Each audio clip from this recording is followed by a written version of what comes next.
بسم اللہ الرحمن الرحیم۔ ایک مرتبہ سلطان محمود غزنوی نے ایاز سے وعدہ کیا کہ میں تجھے اپنا لباس پہنا کر اپنی جگہ بٹھا دوں گا اور تیرا لباس پہن کر خود غلام کی جگہ لے لوں گا۔ چنانچہ جس وقت سلطان محمود حضرت ابوالحسن سے ملاقات کی نیت سے خرقان پہنچا تو قاصد سے یہ کہا کہ حضرت ابوالحسن سے یہ کہہ دینا کہ میں صرف آپ سے ملاقات کی غرض سے حاضر ہوا ہوں، لہٰذا آپ زحمت فرما کر میرے خیمہ تک تشریف لے آئیں، اور اگر وہ آنے سے انکار کریں تو یہ آیت تلاوت کر دینا۔ ترجمہ: اللہ اور اس کے رسول کی اطاعت کے ساتھ اپنی قوم کے حاکم کی بھی اطاعت کرتے رہو۔ چنانچہ قاصد نے آپ کو جب یہ پیغام پہنچایا تو آپ نے معذرت طلب کی، جس پر قاصد نے مذکورہ پالا آیت تلاوت کی۔ آپ نے جواب دیا کہ محمود سے کہہ دینا کہ میں تو اطیع اللہ میں ایسا غرق ہوں کہ اطیع اللہ رسول میں بھی ندامت محسوس کرتا ہوں، ایسی حالت میں حاکم کی اطاعت کا تو ذکر ہی کیا۔ یہ قول جس وقت قاصد نے محمود غزنوی کو سنایا تو اس نے کہا کہ میں تو انہیں معمولی قسم کا صوفی تصور کرتا تھا، لیکن معلوم ہوا کہ وہ تو بہت ہی کام بزرگ ہیں، لہٰذا ہم خود ہی ان کی زیارت کے لیے حاضر ہوں گے۔ اس وقت محمود نے ایاز کا لباس پہنا اور ایاز کو اپنا لباس پہنایا اور خود 10 کنیزوں کو مردانہ لباس پہنا کر ان کے ساتھ بطور غلام کے ملاقات کرنے پہنچ گیا۔ آپ نے اس کے سلام کا جواب تو دے دیا مگر تعظیم کے لیے کھڑے نہیں ہوئے، اور محمود جو غلام کے لباس میں ملبوس تھا اس کی طرف متوجہ ہو گئے، لیکن ایاز جو شاہانہ لباس میں تھا اس جانب قطعی توجہ نہ دی۔ اور جب محمود نے جواب دیا کہ یہ دام فریب تو ایسا نہیں ہے جس میں آپ جیسے شہباز پھنس سکیں، پھر آپ نے محمود کا ہاتھ تھام کر فرمایا کہ پہلے ان نامحرموں کو باہر نکال دو، پھر مجھ سے گفتگو کرنا۔ چنانچہ محمود کے اشارے پر تمام کنیزیں باہر چلی گئیں، اور محمود نے آپ سے فرمائش کی کہ حضرت باجید بستامی رحمۃ اللہ علیہ کا کوئی واقعہ بیان فرمائیے۔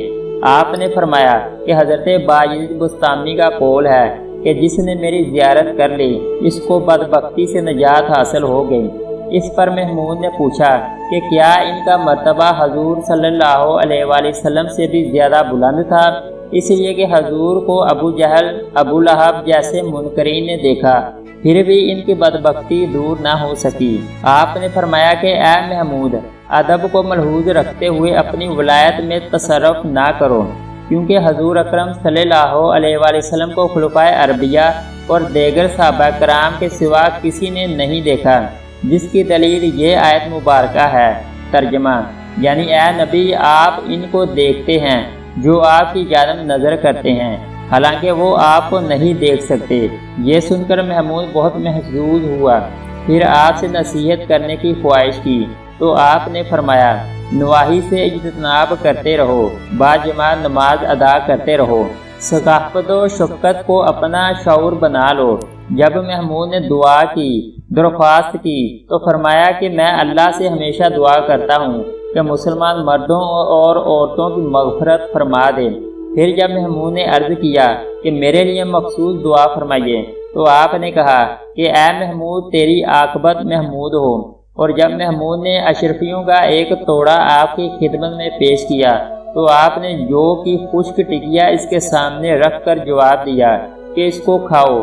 چنانچہ محمود نے جب توڑ کر منہ میں رکھا اور دیر تک چبانے کے باوجود بھی حلق سے نہ اترا تو آپ نے فرمایا کہ شاید نوالا تمہارے حلق میں اٹکتا ہے۔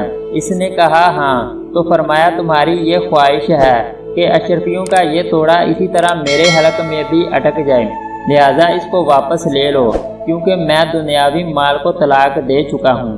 محمود کے بے حد اصرار کے باوجود آپ نے اس میں سے کچھ نہ لیا۔ پھر محمود نے خواہش کی کہ بطور تبرک کوئی چیز عطا فرمایا دیں، اس پر آپ نے اس کو اپنا پیرہن دے دیا۔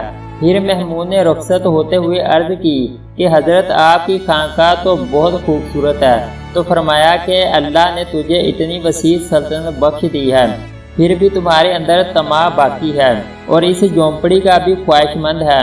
یہ سن کر اس کو بے حد ندامت ہوئی، اور جب وہ رخصت ہونے لگا تو آپ تعظیم کے لیے کھڑے ہو گئے تو اس نے پوچھا کہ میری آمد کے وقت تو آپ نے تعظیم نہیں کی، پھر اب کیوں کھڑے ہو گئے؟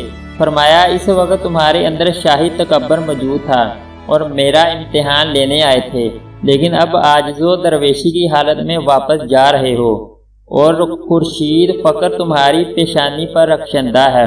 اس کے بعد محمود رخصت ہو گئے۔ اگر آپ کو ہماری ویڈیو اچھی لگی ہے تو اس کو لائک اور سبسکرائب کریں۔